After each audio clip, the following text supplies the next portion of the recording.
Welcome.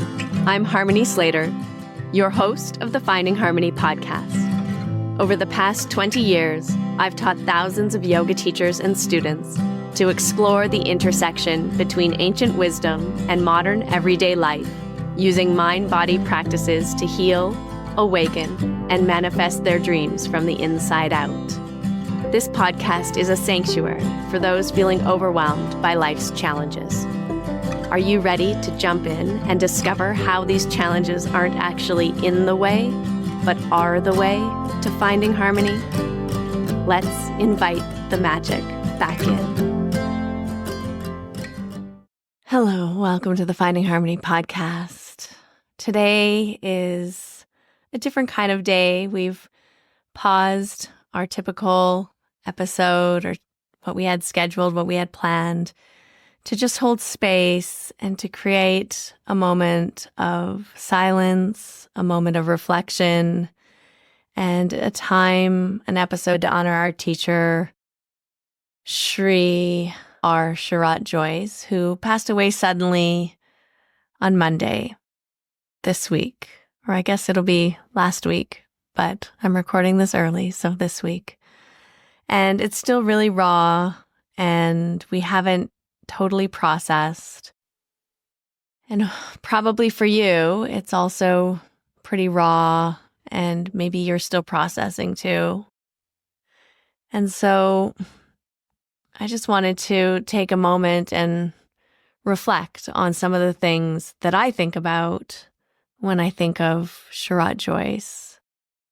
And the first thing, when I think of the first time that I met him in Mysore, over 20 years ago now, was his beautiful eyes and smile and just a sense of innocence, a sense that he was like a 16-year-old boy, even though he was 8 years older than me. He was like an innocent child in a 30-year-old body. And it was just so interesting to me that he was able to also, at his essence, I feel there was that innocence still. You know, you could see him just really loving play. He loved the amusement parks. He loved nature, being out taking photographs of tigers and on safari, and just being with nature in the natural environment. I think if he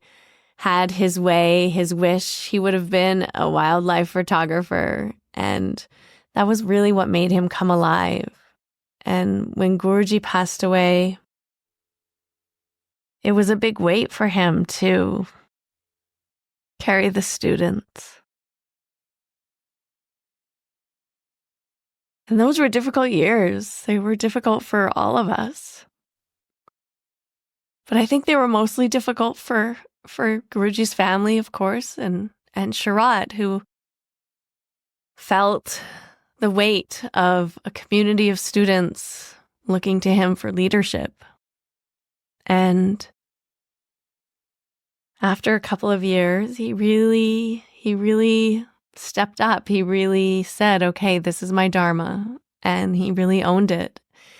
And over the next 10, 15 years after that, he really grew the community. He nurtured it. He grew it beyond anything I think that Pattabhi Jois could have ever imagined.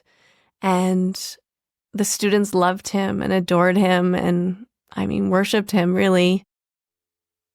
And he held a global community together with his love for the practice, his devotion to his grandfather, and his dedication to his own practice and to teaching and to learning and growing and maintaining the teachings in a continuous way and maintaining continuity.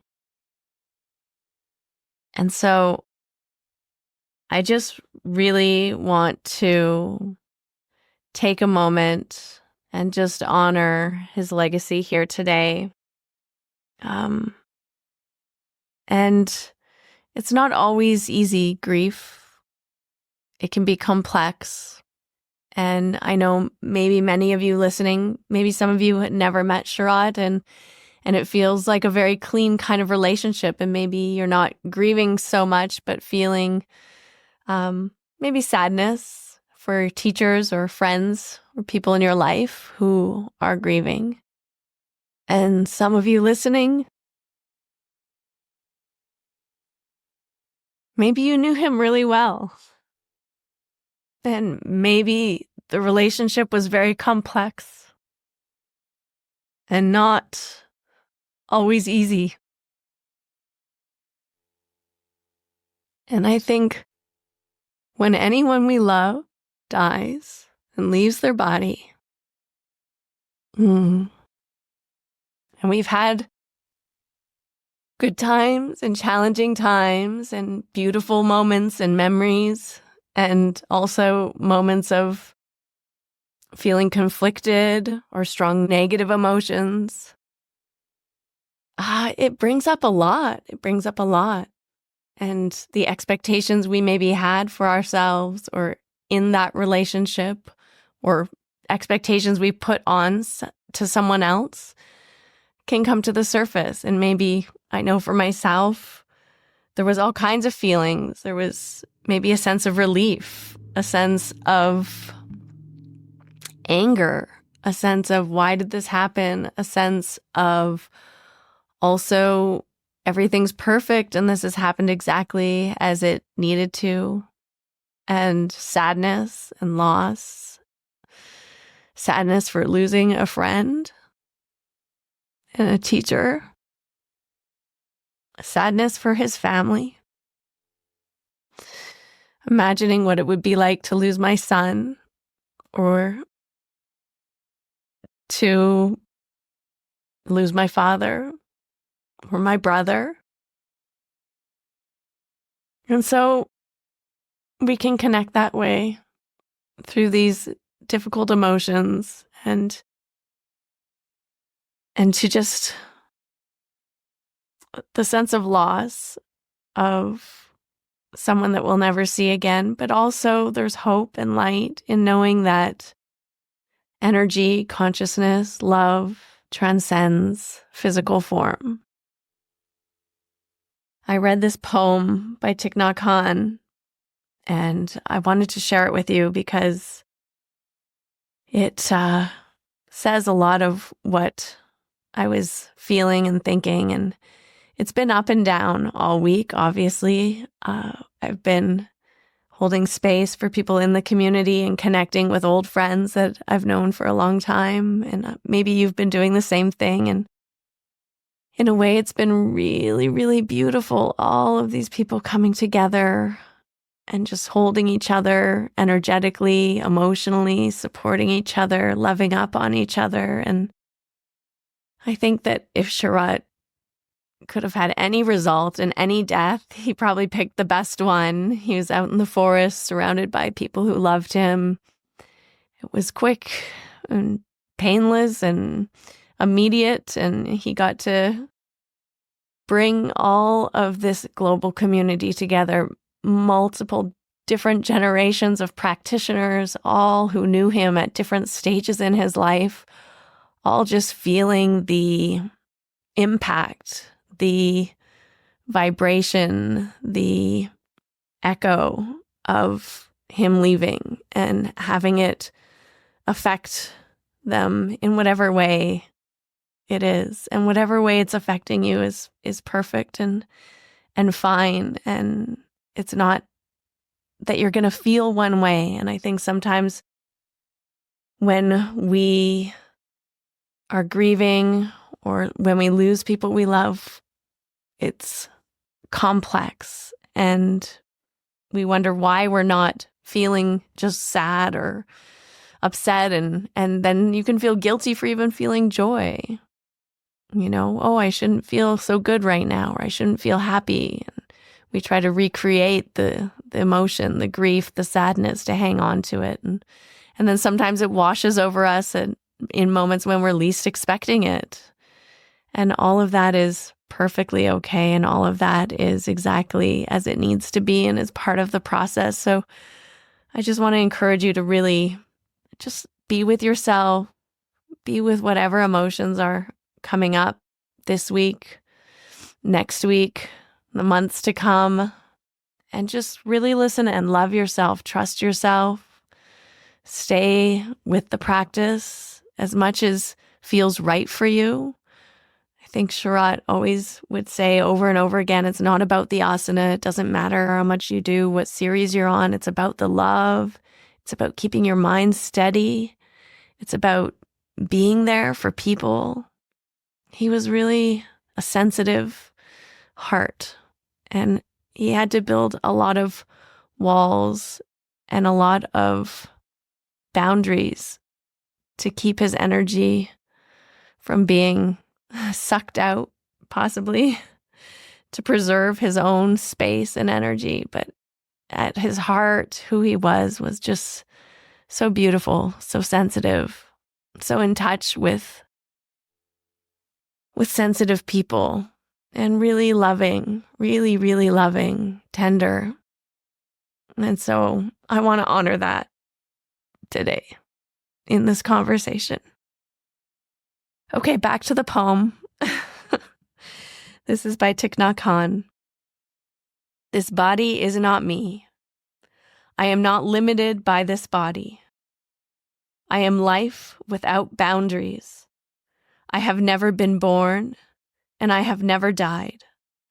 Look at the ocean and the sky filled with stars, manifestations from my wondrous true mind. Since before time I have been free. Birth and death are only doors through which we pass, sacred thresholds on our journey. Birth and death are a game of hide and seek. So laugh with me, hold my hand, let us say goodbye. Say goodbye to meet again soon. We meet today. We will meet again tomorrow.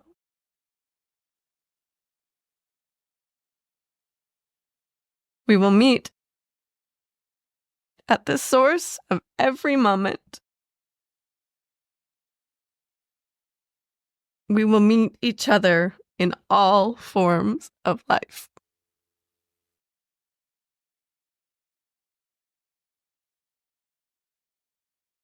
So, no matter what's coming up for you, just please hold that.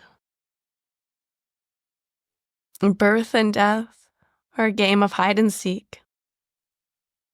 And we can play in this life and just cherish the people we love, cherish the moments, the laughter, the smiles, the sadness, the tears, the anger, the frustration, the rebellion. It's so beautiful. It's such a joy to be alive. It's so rich. It's so juicy. Just be with it all. Be with it all. And if you're feeling the loss of a loved one, please hold in your heart. We meet today. We meet again tomorrow. We will meet at the source of every moment.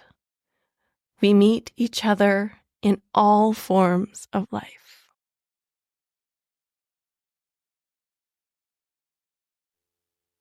I'm reminded of the Bhagavad Gita, where Krishna says that all beings are in my heart, and I am in the heart of all beings. And so, if you're missing your teacher, your friend, your lover, your family, your relative, your child, your father, your brother, your sister, your mother, just pause for a moment and breathe deep. And just feel their presence, their being in your heart. When you connect to this moment, to this breath, to the essence of who you are and the essence of who they are, you are one, and you're always, always connected. That energy, that presence, that consciousness is always with you. And I'm comforted by the fact that the body limits us. This physical flesh and blood and bones and meat and water, it limits us. We think that the body is so important, but the spirit, the energy, the consciousness, when it gets free, it's more powerful, it's more present. And now our teacher, our friend, our family, our Sharath Joyce is free. And he can be with us in all ways, at all times. And he can be in the forest with his beautiful tigers. And he can be with his family.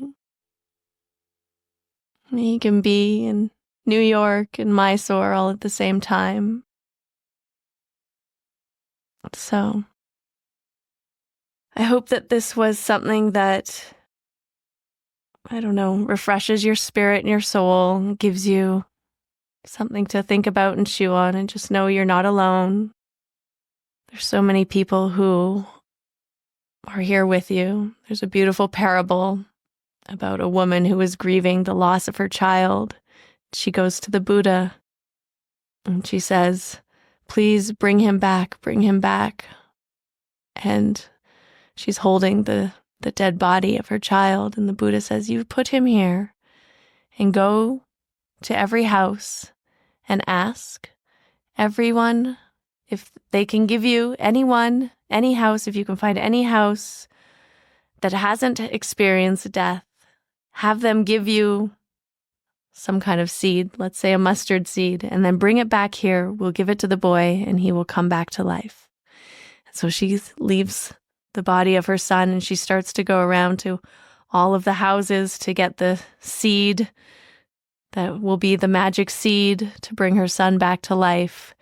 But it has to be from the house of people who haven't lost someone they love or experienced death in some way. She knocks on the first door and no, they've lost their grandmother. She knocks on the second door. No, they lost their uncle. She knocks on the third door, and on it goes. And of course, she goes through the whole village and everyone has lost someone they love. And she comes back. She says, "Now I understand." So we're stronger in community and we're stronger together. And we can support each other and hold each other, not just through loss, but also through victory and triumph and joys, and celebrate each other as well. So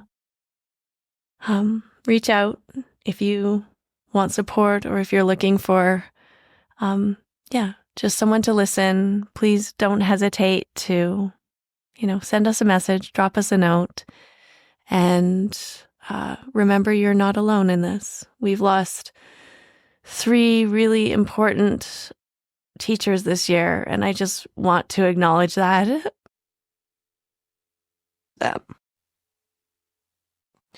We lost Nancy Gilgoff, who was also a beautiful, tremendous, incredible, witchy woman. We lost Rolf, who was an incredible mystic, an embodiment of consciousness and energy and love. And then we lost now Sharath.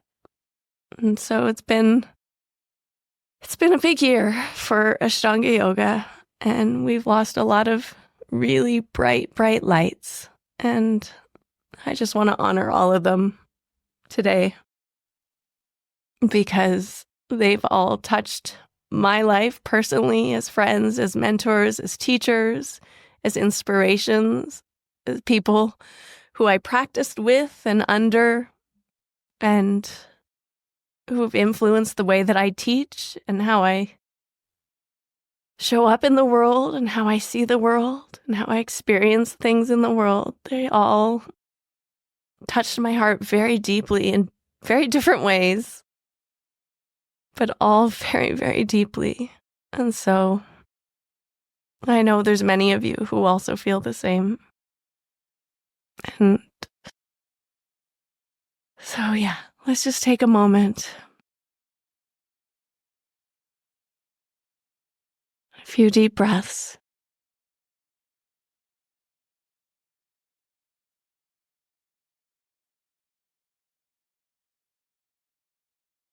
I'd like to just close with a mantra today, a chant, a Sanskrit mantra. This one is about the infinite and the fullness of all things. That you can't subtract what is full from fullness. So the outer world is full with divine consciousness, with love, with infinite love. The inner world is also full, infinite, filled with divine consciousness. And when the infinite is manifested, it is in the world and in everything. And if you try to take the infinite or the fullness from the fullness or from the infinite, what remains is also fullness and infinite and love. You can't divide unconditional, infinite love, consciousness, fullness. So let's chant this chant together.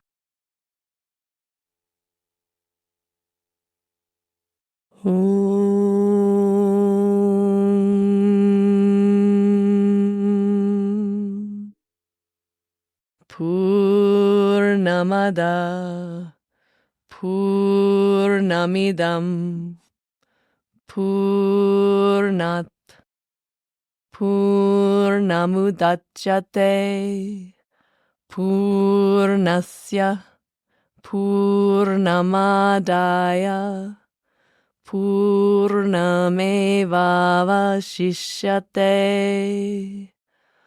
Om Shanti Shanti Shanti.